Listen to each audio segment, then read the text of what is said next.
अब आगे बढ़ते बरेली की तरफ, जहां साजिश के तहत कराई गई हिंसा की तस्वीरें आपने देख ली, लेकिन आज कहानी बिल्कुल उलट है। जिन सड़कों पर हिंसा ब्रिगेड पोस्टर लेकर बवाल काट रही है, उन्हीं सड़कों पर यूपी पुलिस की लेडी ब्रिगेड मार्च कर रही है। जिन सड़कों पर उस दिन नारेबाजी का शोर सुनाई पड़ रहा था, बरेली की उन्हीं सड़कों पर आज सुरक्षा की गूंज भी सुनाई दे रही है। जिन गली मोहल्लों में उपद्रवी इकट्ठा हुए थे, वो गलियां खाली पड़ी हैं। चप्पे चप्पे पर पुलिस की नजर है। जो तस्वीरें आज बरेली से सामने आई हैं, उसे ही कानून का राज कहते हैं। और आज आपको हम वो आवाजें भी सुनवाएंगे जिससे आपको यह समझ में आएगा कि खाकी का इकबाल जब बुलंद होता है, तब कानून का डर कैसा होता है। क्या होता है जब हिंसा फैलाने वालों पर पुलिस प्रशासन सख्ती दिखाता है, कड़ी कार्रवाई करता है। खाकी का इकबाल बुलंद करने वाली ये पेशी देखिए।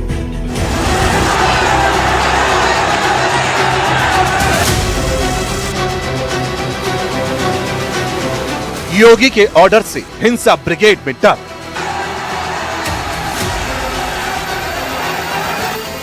बरेली में बवाल करने वालों को एनकाउंटर का डर। करीबियों को अवैध संपत्ति पर बुलडोजर का डर। तो मौलाना भूल गया कि शासन किसका है। वो ये मानता था धमकी देंगे और हम जबरदस्ती जाम कर देंगे। हमने कहा जाम नहीं होगा, कर्फ्यू भी नहीं लगेगा, लेकिन कर्फ्यू का सबक तुम्हें ऐसा सिखा देंगे कि तुम्हारी आने वाली पीढ़ी दंगा करना भूल जाएगी। एक तरफ सीएम योगी आदित्यनाथ ने बरेली में हिंसा फैलाने वाले उपद्रवियों के खिलाफ एक्शन का ऑर्डर दिया, तो दूसरी तरफ पुलिस ने ताबड़तोड़ कार्रवाई शुरू कर दी। और यही वजह है कि अब तक नफीस खान और उसके बेटे समेत 80 से ज्यादा हिंसा फैलाने वालों को गिरफ्तार किया जा चुका है। बिजली का अवैध कनेक्शन लेकर ई रिक्शा चार्जिंग सेंटर खोलने वाले तौकीर के करीबी पार्षद उस्मान रजा खान, मोहसिन रजा खान समेत 3 लोगों पर बिजली चोरी का मामला दर्ज कर 1 करोड़ का जुर्माना ठोका गया है।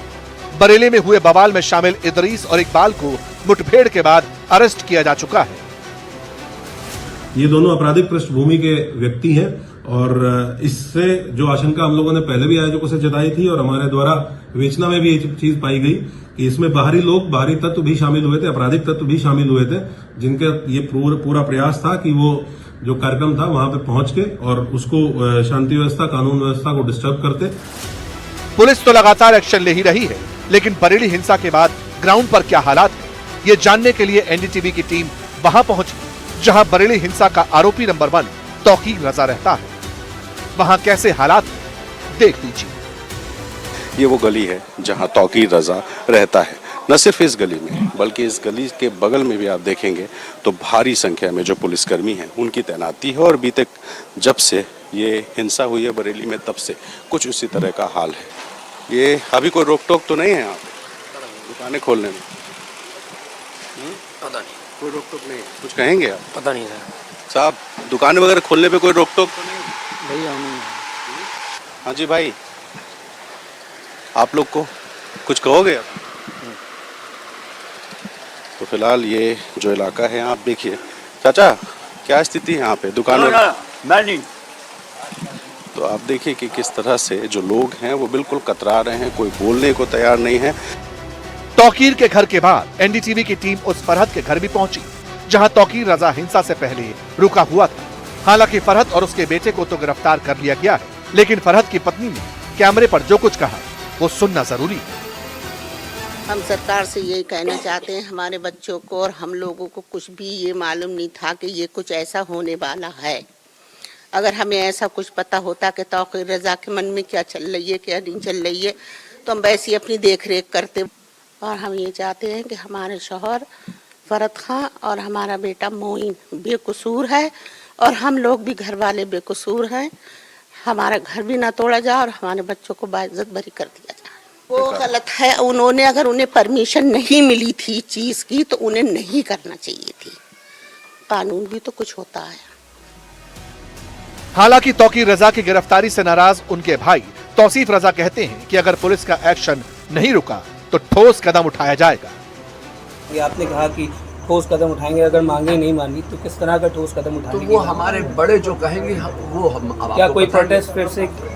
किया जाएगा। अभी वो कुछ फैसला नहीं है कि प्रोटेस्ट करेंगे या धरने पे जाएंगे, वो सब अभी कोई बात बताने की नहीं है। वो जब हमारे बड़े फैसला करेंगे वो आपको बताया जाएगा, वो प्रशासन को बताया जाएगा कि साहब जाहिर है कि कुछ ना कुछ तो करना पड़ेगा, हमारी कोई बात सुन ही नहीं रहा है कहीं। एक तरफ पुलिस का एक्शन और उस पर नाराजगी, तो दूसरी तरफ मुस्लिम धर्मगुरु मौलाना शहाबुद्दीन रिजवी ने मौलाना तौकीर रजा पर बड़ा इल्जाम लगा दिया।